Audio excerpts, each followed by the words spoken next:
Greetings, my sports to the bone people. Welcome back to another one, my viewers and subscribers. And in this one, I am going to be taking a look at an interview that was done by Fazir Mohammed. He was speaking on the Sportsmax program. And he had a couple of things to say as it relates to the Jamaica Talawas, Andre Ross, Ravman Powell leaving, and Hayden Wash Jr. coming in. Gonna look at that. Plus, we also will see where CWI, they are set to settle legal battles with Courtney Browne and Eldine Baptiste. And based on what Andrew Mason is reporting, Courtney Browne is probably set to get close to 75,000 US after the settlement. So we're going to talk about those two things. Just give a listening ear until the end. The comment section will be open. So if you want to say something, especially where the Jamaica Talawa situation is concerned, you can go right ahead and do so. And also feel free to subscribe to the channel if you have not yet subscribed. All right, so we're going to kick things off with this Jamaica Talawa situation. Now, for those who aren't aware, if it's the first time you're hearing this, Ravman Powell is no longer a member of the Jamaica's Talawa's side. He will be playing for the Barbados Royals.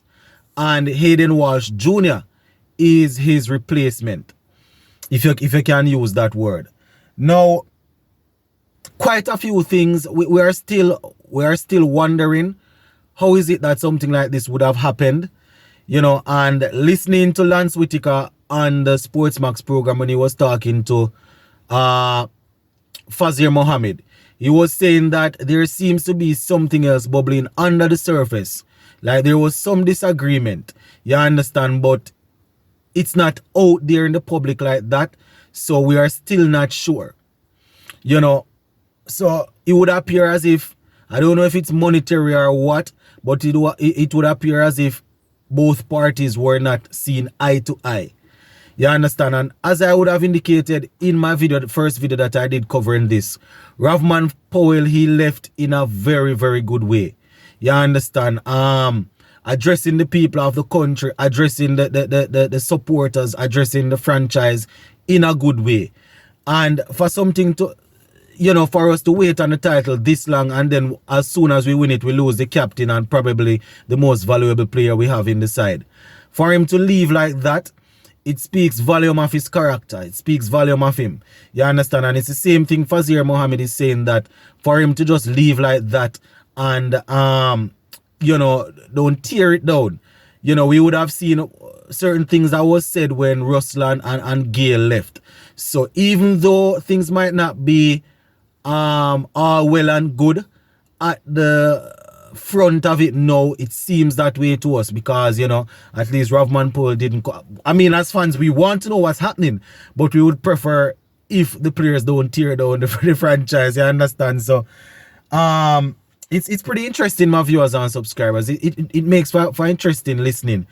Now one of the person on the panel, when they were talking about Ravman Powell leaving and Hayden Wash Jr. Coming in, one of the conversation that was raised is that probably every time something goes bad for Jamaica Talawas, it is going to be Hayden Wash Jr. that get the bad end of the stick. Even though he probably wouldn't have any control over that. But the fact that he's the man that is coming in to replace Ravman Powell, people... the players themselves might not do that because the players would understand that, listen, this is it. This is one of our players. But the fans on social media, they are probably going to give Hayden Wash Jr. a lot of stick. And we know that this man is getting a lot of stick over the last couple of you probably can say 2 or so years now, or months, or a couple of months. From he had that very good year at the international level when I think it was two series against Australia, I'm pretty sure. And I think the other one was against Sri Lanka. Hasn't done much since, so people aren't too happy that he's in and around the West Indies squad. So that coupled with the fact that Ravman Powell is now out, you can just imagine what might happen if certain things should go wrong when Hayden Walsh Jr. is playing for us. So that is something that I was listening to my viewers and subscribers, just listening and wondering how things are going to work out. But it's pretty safe to say that, you know, Ravman Powell would have done the big man thing, as they would say. You know, he left don't know, I mean, it's his country, the franchise is based in his country. Well, I don't know if I should say that it is named after our country, because we're not getting home games and we can't keep our best players. I don't know if it's Jamaica Talawas. They should just call it Talawas. You know, but it's good to see how Ravman Powell would have left. The man is from Jamaica, so as long as they associate the franchise with Jamaica, it's a possibility that in the future Ravman Powell might come back to play for us. So, you know, I'm happy how he left. You understand? Didn't say anything that you know would cause controversy and all of that. So that is all I have to say on that for right now, my viewers and subscribers.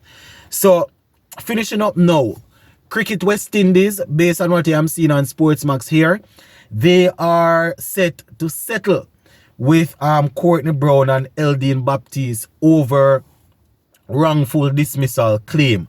You understand? And Andrew Mason is the one that is reporting this. As they say, the West Indies has moved to settle their legal battle with former selectors Courtney Browne and Eldin Baptiste. They say cricket commentator Andrew Mason is reporting this. Now, in April of 2019, shortly after Ricky Skerritt and Dr. Shallow won the election, you understand, they put together some letters and sent out to these guys that, listen, your services are no longer needed.